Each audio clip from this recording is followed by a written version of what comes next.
নমস্কার বন্ধুরা, আমার হেলদি অ্যান্ড টেস্টি চ্যানেলে আপনাদের সবাইকে স্বাগত। আশা করি আপনারা খুব ভালো আছেন, আমিও খুব ভালো আছি। আজকে আমি করে দেখাবো আলু দিয়ে হাঁসের ডিমের মশলা কারি। আপনারা তো ডিমের কারি অনেক রকমভাবে খেয়েছেন, এইভাবে একবার আলু দিয়ে ডিমের মশলা কারি বানিয়ে দেখবেন। আশা করি আপনাদের খুব ভালো লাগবে। আর ভালো লাগলে আমার চ্যানেলটিকে অবশ্যই লাইক, শেয়ার আর সাবস্ক্রাইব করে দেবেন। তাহলে চলুন দেখে নিই আমি কিভাবে আলু দিয়ে হাঁসের ডিমের মশলা কারিটা তৈরি করি। আজকে আমি করে দেখাবো হাঁসের ডিমের আলু দিয়ে মশলা কারি। তার জন্য এখানে আমি একটা কড়ার মধ্যে গরম জল করে নিয়ে তাতে নুন আর পরিমাণ মতো একটু সর্ষের তেল দিয়ে 5টা হাঁসের ডিম সেদ্ধ করতে দেবো। ডিমটা দিয়ে আমি চাপা দিয়ে দেবো। তারপর আমি এখানে আলুগুলো একটু বড় বড় সাইজের কেটে নিয়েছি। এইভাবে ডিমের কারির জন্য আলুগুলো কেটে নিয়েছি।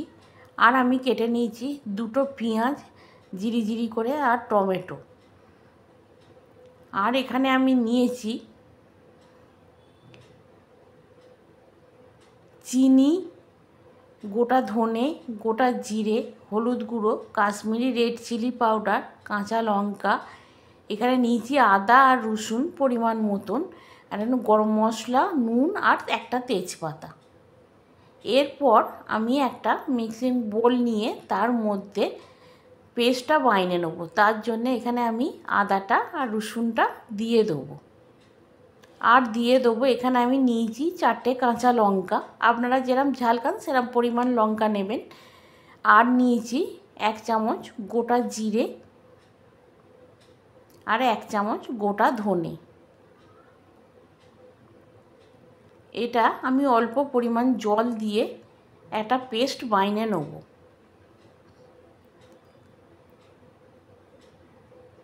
এটা আমি মিহি করে বেটে নিয়েছি।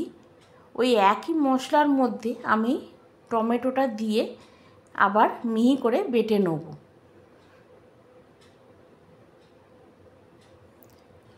আমি এইভাবে টমেটোটাও মশলার সঙ্গে বেটে নিয়েছি। এরপর আমি ডিমের ঢাকাটা খুলে ডিমটা বন্ধ করে ডিমগুলো আমি একটা বাটির মধ্যে তুলে নেব।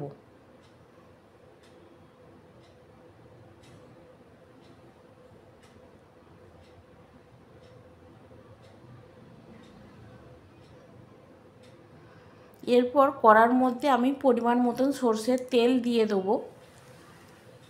দিয়ে ওই তেলের মধ্যেই দিয়ে দেবো হলুদ আর নুন। দিয়ে কড়ার মধ্যে নুনটা আর হলুদটা খুব ভালো করে মিশিয়ে নেব। ওর মধ্যে ডিমগুলো দিয়ে আমি ভালো করে লাল লাল করে ভেজে নেব।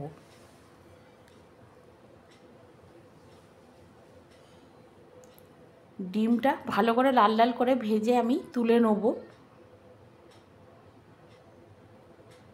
ওই একই তেলের মধ্যে আমি আলুগুলোও লাল লাল করে ভেজে নেব। আলুগুলোও ভাজা হয়ে গেলে আলুগুলোও তুলে নেব। ওই তেলের মধ্যেই দিয়ে দেবো গোটা গরম মশলা আর তেজপাতা। আর ওই তেলেতেই দিয়ে দেবো হলুদ গুঁড়ো আর কাশ্মীরি রেড চিলি পাউডার। হলুদ আর কাশ্মীরি রেড চিলি পাউডারটা তেলের মধ্যে দিলে খুব সুন্দর একটা কালার আসে। আর ওর মধ্যেই দিয়ে দেবো কুচিয়ে রাখা সরু সরু করে পেঁয়াজটা। দিয়ে পেঁয়াজটা একটু ভাজা ভাজা করে নেব। করে নিয়ে তার মধ্যে আমি বেটে রাখা পেস্টটা দিয়ে দেবো। দিয়ে পেস্টটা ভালো করে নাড়াচাড়া করে পেঁয়াজের সাথে ওর মধ্যে আমি মিক্সিটা ভালো করে ধুয়ে জলটা দিয়ে দেবো। দিয়ে মশলাটা আবার ভালো করে নাড়াচাড়া করে আমি ভালো করে কষে নেব। দিয়ে তাতে দিয়ে দেবো পরিমাণ মতন নুন। দিয়ে মশলাটা আবার নাড়াচাড়া করে নেব। করে নিয়ে তার মধ্যে ভেজে রাখা আলু আর ভেজে রাখা ডিমটা আমি মশলার মধ্যে দিয়ে এবার খুব ভালো করে আলুটা আর ডিমটা মশলার সঙ্গে কষিয়ে নেব। ভালো করে কষা হয়ে গেলে তাতে দিয়ে দেবো 1 চামচ চিনি। চিনিটা আপনারা যদি না খান নাও দিতে পারেন, কিন্তু চিনিটা দিলে একটা সুন্দর টেস্ট হয়। আর দিয়ে দেবো অল্প পরিমাণ জল। দিয়ে ভালো করে নাড়াচাড়া করে আমি ডিমটার আলুটা আলুটা সেদ্ধ করতে দেবো।